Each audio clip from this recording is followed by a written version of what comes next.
Hello chers élèves, nous allons parler dans ce chapitre de trigonométrie. Alors, il faut savoir qu'on se placera à chaque fois dans un triangle rectangle et on va commencer dans cette vidéo par quelques mots de vocabulaire. Alors déjà un petit rappel sur ce qu'est l'hypoténuse dans un triangle rectangle. Alors vous savez que l'hypoténuse c'est le côté le plus grand d'un triangle rectangle. Alors pour le repérer facilement, il suffit simplement de repérer quels sont les deux côtés qui forment l'angle droit. Vous voyez, ils sont ici. L'hypoténuse, c'est l'autre, c'est-à-dire celui-là. C'est pas l'un des deux côtés qui forme l'angle droit. Et donc l'hypoténuse, on peut dire qu'il est en face de l'angle droit. Alors on va voir deux choses, ce qu'on appelle le côté adjacent à un angle et ce qu'on appelle le côté opposé à un angle. Alors, on va commencer d'abord par l'angle C qui se trouve ici. Ce qu'on appelle le côté adjacent, c'est quoi ? Eh bien, c'est l'un des deux côtés qui forment l'angle. Donc vous voyez ici les deux côtés qui forment l'angle. Mais c'est le côté qui n'est pas l'hypoténuse. Comme on a repéré ici l'hypoténuse c'était le segment AC, eh bien pour l'angle C, le côté adjacent c'est celui-ci, c'est donc BC. C'est l'un des deux côtés qui forment l'angle, mais qui n'est pas l'hypoténuse. Donc essayez de bien vous rappeler ça pour le repérer. Si maintenant je regarde l'angle A, quel est son côté adjacent ? Eh bien on a dit que c'était l'un des deux côtés qui formaient l'angle, donc les deux côtés qui forment l'angle ce sont ceux-là. Donc c'est l'un des deux côtés, mais qui n'est pas l'hypoténuse. Comme on sait qu'AC c'est l'hypoténuse, eh bien le côté adjacent à l'angle A, c'est AB. C'est l'un des deux côtés qui forment l'angle, mais qui n'est pas l'hypoténuse. Alors maintenant, parlons de ce qu'on appelle le côté opposé à un angle. Alors on commence par l'angle C.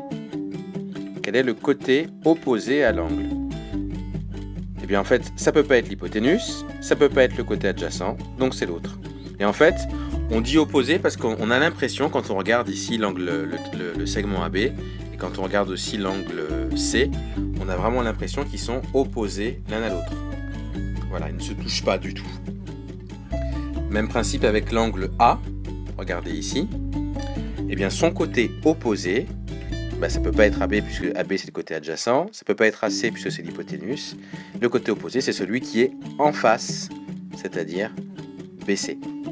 Donc ça ce sont des choses importantes à retenir pour la suite, pour ce qu'on va voir tout de suite. Alors on a vu, ou vous avez vu, peut-être vous rappelez-vous en quatrième, que ce qu'est le cosinus d'un angle. Aujourd'hui on va parler du cosinus, mais on va parler aussi de ce qu'on appelle le sinus et de ce qu'on appelle la tangente. Alors on a déjà vu tout ça en activité. Je rappelle donc les définitions. Dans un triangle rectangle, évidemment, le cosinus d'un angle aigu, c'est le quotient de la longueur du côté adjacent à cet angle par la longueur de l'hypoténuse. Ça veut dire que si on veut écrire le cosinus d'un angle, on va dire que c'est égal au côté adjacent divisé par l'hypoténuse. Et on verra dans une autre vidéo des exemples très concrets. Ce qu'on appelle le sinus, c'est aussi une formule, mais cette fois-ci, c'est le quotient de la longueur du côté opposé à cet angle par la longueur de l'hypoténuse. Autrement dit, pour le sinus, c'est côté opposé à l'angle divisé par le côté, l'hypoténuse.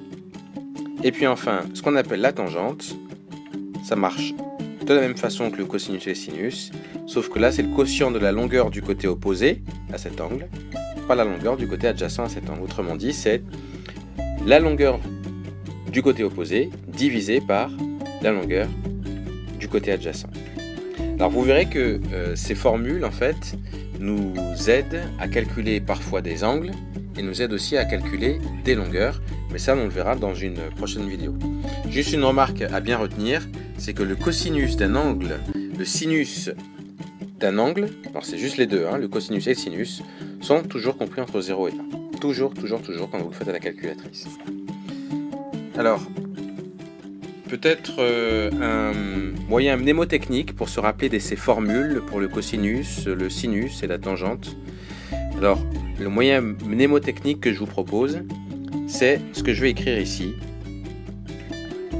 K, so, toi.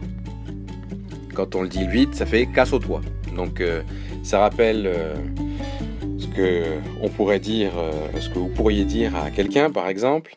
Mais en fait, quand on l'écrit comme ça permet de se rappeler des formules du cosinus, sinus et tangente.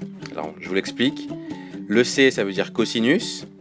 Donc, cosinus égale côté adjacent divisé par hypoténuse, AH. Sinus égale côté opposé divisé par hypoténuse. Et enfin, tangente, T, égale côté opposé, O, divisé par côté adjacent. Si vous retenez ça, en fait, vous aurez retenu les formules pour le cosinus, le sinus et la tangente.